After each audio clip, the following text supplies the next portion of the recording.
मैं Hariprasad Agarwal, associate professor राजकीय महाविद्यालय बहरोड इतिहास विभाग से इस वीडियो में पुनः आपका स्वागत करता हूं। और जैसा पिछले वीडियो में मैंने आपको बताया था, दिल्ली सल्तनत के अंतर्गत बलबन का राज्याभिषेक किन परिस्थितियों में हुआ उसका हमने अध्ययन किया था। और हम बलबन के राज्याभिषेक के बाद किस प्रकार से बलबन ने सुल्तान के पद की प्रतिष्ठा में वृद्धि करते हुए एक नए राजत्व सिद्धांत का प्रतिपादन किया था। क्योंकि पहले हमने अध्ययन में देखा था कि दल चालीसा जो बहुत शक्तिशाली हो गया था, जिसका गठन इल्तुतमिश ने शासन संचालन में अपनी सहायता के लिए महत्वपूर्ण अमीरों के दल के रूप में किया था। और इल्तुतमिश की मृत्यु के बाद वह इतना शक्तिशाली हो गया था कि सारी सत्ता अपने हाथ में केंद्रित करके शासक को अपने हाथ की कठपुतली ही बनाकर रखना चाहता था। और ऐसा हुआ भी। हमने देखा कि इल्तुतमिश के बाद दल चालीसा बहुत शक्तिशाली होता चला गया और यहाँ तक कि इल्तुतमिश की इच्छा के विपरीत उन्होंने रजिया को सुल्तान ने बनाकर अपनी पसंद के व्यक्ति को सुल्तान बनाया। और उसके बाद ये क्रम लगातार चलता रहा और इस प्रकार दिल्ली के सुल्तान और अमीरों के बीच सत्ता संघर्ष जारी रहा। रजिया के पतन के बाद हमने देखा कि किस तरह से इन अमीरों ने संपूर्ण सत्ता को अपने हाथ में केंद्रित कर लिया और उसके बाद उन्होंने शासन या सुल्तान को अपने हाथ की कठपुतली बना करके रख लिया था। लेकिन नासिरुद्दीन महमूद के समय में बलबन, जो दल चालीसा का ही एक सदस्य था, वह धीरे धीरे इतना शक्तिशाली हो गया कि उसने अन्य अमीरों का नाश करके, उनका दमन करके पहले नासिरुद्दीन का प्रधानमंत्री बना और 20 साल तक उसने नासिरुद्दीन के समय में एक वास्तविक शासक की तरह कार्य किया। और 1266 में नासिरुद्दीन महमूद की मृत्यु के बाद स्वयं वह सुल्तान अपने आप को उसने सुल्तान घोषित किया। और इस प्रकार 1246 से 1266 तक प्रधानमंत्री के रूप में और 1266 से 1287 तक उसने सुल्तान के रूप में शासन किया। बलबन के बारे में हमें ये जान लेना आवश्यक है कि बलबन दिल्ली सल्तनत को सुदृढ़ रूप प्रदान करने में इसकी सबसे महती भूमिका थी।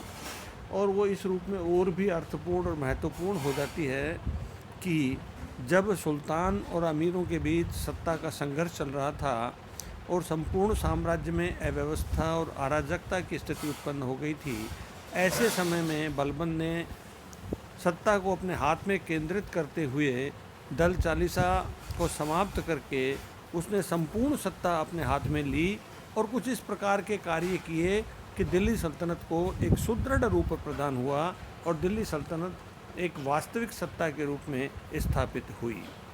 अब हम बलबन के प्रारंभिक जीवन और राज्यारोहण के बारे में थोड़ा सा जानना चाहेंगे। तो बलबन मध्य एशिया के इल्बरी कबीले के तुर्क माता पिता से उत्पन्न हुआ था। उनका पिता इल्बरी तुर्कों के 10,000 परिवारों का प्रधान था। इस प्रकार बलबन का जन्म एक उच्च परिवार में हुआ था, किंतु युवावस्था में वह मंगोलों द्वारा बंदी बना लिया गया था, जिन्होंने बाद में उसे बसरा के ख्वाजा जमालुद्दीन को बेच दिया था। कुछ समय बाद ख्वाजा जमालुद्दीन उसे दिल्ली लाया, जहां 1232 में सुल्तान इल्तुतमिश ने उसे खरीद लिया था तथा किसी साधारण पद पर प्रारंभ में नियुक्त कर दिया। बलबन चूँकि होनहार था, अतः रजिया के समय में वह अपनी बुद्धि, अपनी योग्यता तथा स्वामी भक्ति के कारण उन्नति करते हुए अमीर शिकार के पद पर पहुंच गया। रजिया के बाद बहराम शाह के शासनकाल में उसे अमीर आखूर का पद प्रदान किया गया और मसूद शाह के शासनकाल में वह और प्रगति करके अमीर हाजिब के महत्वपूर्ण पद पर पहुंच गया। 1246 में मसूद शाह को हटाकर उसके स्थान पर नासिरुद्दीन महमूद को शासक बनाने में बलबन की सबसे महत्वपूर्ण भूमिका रही थी।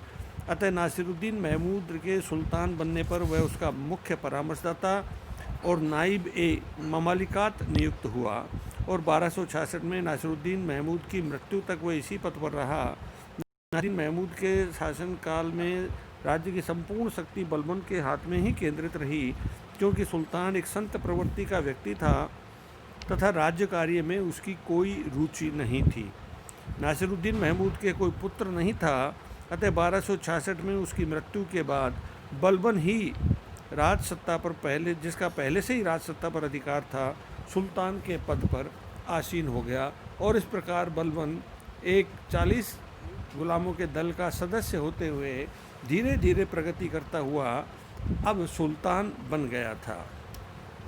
और जैसा मैंने बताया था कि सुल्तान बनने के बाद बलबन चूंकि इस बात को भली भांति समझता था कि अमीर वर्चस्व को नष्ट किए बिना वह सुल्तान के पद के रूप में वास्तविक रूप में कार्य नहीं कर सकेगा, अतः उसने गद्दी पर बैठते ही एक नए राजत्व सिद्धांत का प्रतिपादन किया जो बहुत महत्वपूर्ण है मध्यकालीन इतिहास की दृष्टि से।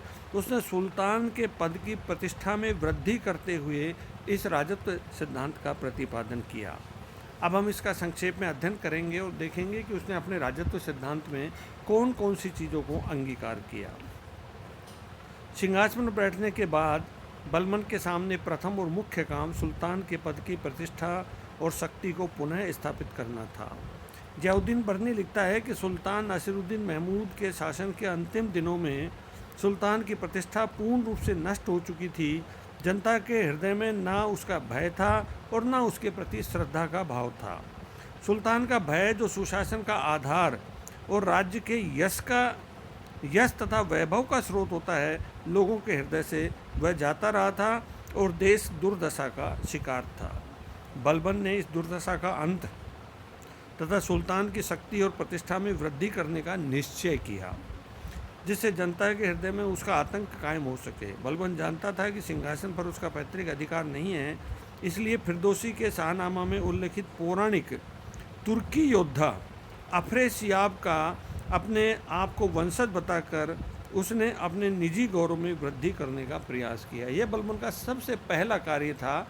वह जानता था कि सुल्तान के पद को किस तरह से प्रतिष्ठित बनाया जाए, इसलिए उसने तुर्की पौराणिक योद्धा अफरेसियाब का अपने आप को वंशज बता करके अपने निजी गौरव में वृद्धि करने का प्रयास किया। यह उसका पहला कार्य था सुल्तान के राजत्व सिद्धांत के अंतर्गत। इसके बाद वह सुल्तान के व्यक्तित्व की पवित्रता पर तथा राजत्व की निरंकुशता पर निरंतर बल देता रहा। उसने अपने पुत्र बुगरा खां से भी कहा था कि राजत्व निरंकुशता का मूर्तिमान रूप है। राजा का हृदय ईश्वरीय कृपा का भंडार होता है और वह इस बात में कोई भी दूसरा व्यक्ति उसकी समानता नहीं कर सकता। यानी हम कह सकते हैं कि उसने अपने आप को एक तरह से निरंकुश शासक के रूप में स्थापित करते हुए और अपने आप को दैवीय रूप प्रदान किया, ताकि लोगों में उसके प्रति एक श्रद्धा का भाव भी जागृत हो सके और उसका आतंक भी या उसके प्रति लोगों में डर भी पैदा हो सके।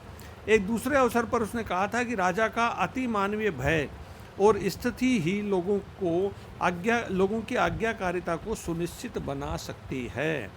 वह जानता था कि राजा का भय और राजा का आतंक और राजा के पद की प्रतिष्ठा ही लोगों के मन में भय उत्पन्न करके और राजा के प्रति श्रद्धा का भाव प्रकट कर सकती है। साथ ही उसने अपने राज्य के वैभव को प्रकट करने के लिए उसने अपने दरबार की रस्मों का ईरानी पद्धति पर ढालने का प्रयत्न किया। ईरान जो मुसलमानों का सर्वोच्च धर्मगुरु होता था और सर्वोच्च राज्य होता था, उसने अपने आप को उस ईरानी पद्धति पर ढालने का प्रयत्न किया और दरबार में मध्य एशिया के सल्जूक तथा ख्वारिजी सुल्तानों के ढंग का शिष्टाचार प्रचलित किया। उसने वह शिष्टाचार प्रचलित किया जिससे दरबार की एक प्रतिष्ठा में वृद्धि हो सके। साथ ही उसने क्या किया, उसने भयंकर दिखने वाले हबशी सैनिकों को अपना अंग रक्षक नियुक्त किया, जो सदैव नंगी तलवारें लिए उसके चारों ओर खड़े रहते थे और जिनको देखकर लोगों की आंखें चौंधिया जाती थी। अपने आप को बलबन ने इस तरह से लोगों के सामने प्रदर्शित किया कि वह एक साधारण मानव नहीं होकर के एक विशेष शासक के रूप में है। दरबार में सुल्तान का अभिवादन करने के लिए उसने सिजदा यानी घुटनों के बल बैठ कर के सिर नवाना और पायबोस यानी चरण स्पर्श की प्रथा शुरू की। तो ये सब कार्य उसने किए। दिखावटी मान मर्यादा और प्रतिष्ठा राजत्व के लिए महत्वपूर्ण बनाई गई। उसने साधारण लोगों से बात करना तक बंद कर दिया और अत्यंत गंभीर रहना शुरू कर दिया। सिंहासन पर बैठते ही उसने शराब पीना तथा दावतों में जाना बंद कर दिया। वह दरबार में अपने संपूर्ण राजसी वैभव के बिना कभी उपस्थित नहीं होता था। वह निम्न लोगों से घृणा करता था और शासन के उच्च पदों पर नियुक्ति के लिए उनको अयोग्य मानता था। यहाँ तक कि उसने निम्न कुल में उत्पन्न सभी व्यक्तियों की जांच करवा करके उनके पदों से हटा दिया था। वह निष्पक्ष न्याय करना शासक का सर्वोच्च दायित्व समझता था। इस प्रकार कठोर नियमों तथा परंपराओं द्वारा बलबन सुल्तान के पद की प्रतिष्ठा और शक्ति को पुनः प्राप्त करने में सफल रहा। इस प्रकार हम कह सकते हैं कि बलबन ने अपने राजत्व सिद्धांत के द्वारा जो सुल्तान के पद की प्रतिष्ठा समाप्त हो चुकी थी उसकी गरिमा को पुनः स्थापित किया, लोगों में भय पैदा किया, लोगों में आतंक पैदा किया और शासन में कुछ विभिन्न प्रकार की प्रथाओं के द्वारा उसने अपने आप को महत्वपूर्ण सिद्ध किया और दैवीय रूप में अपने आप को प्रदर्शित करते हुए उसने सुल्तान को एक अति मानवीय रूप प्रदान किया। और इस सब का परिणाम यह हुआ कि शासन में जो अमीर वर्ग थे, जो सुल्तान की शक्ति को चुनौती देते रहते थे, वह धीरे धीरे समाप्त हो गई और बलबन एक निरंकुश शासक के रूप में शासन में स्थापित हुआ। और इस तरह से दिल्ली सल्तनत में एक दूसरा रूप हमें देखने को मिला, जिसके कारण एक निरंकुश शासक के नेतृत्व में शासन सत्ता का विस्तार हुआ। यह बलबन के राजत्व सिद्धांत का प्रारूप था। अगले वीडियो में हम बलबन के द्वारा किए गए प्रमुख कार्यों की विवेचना करेंगे। धन्यवाद।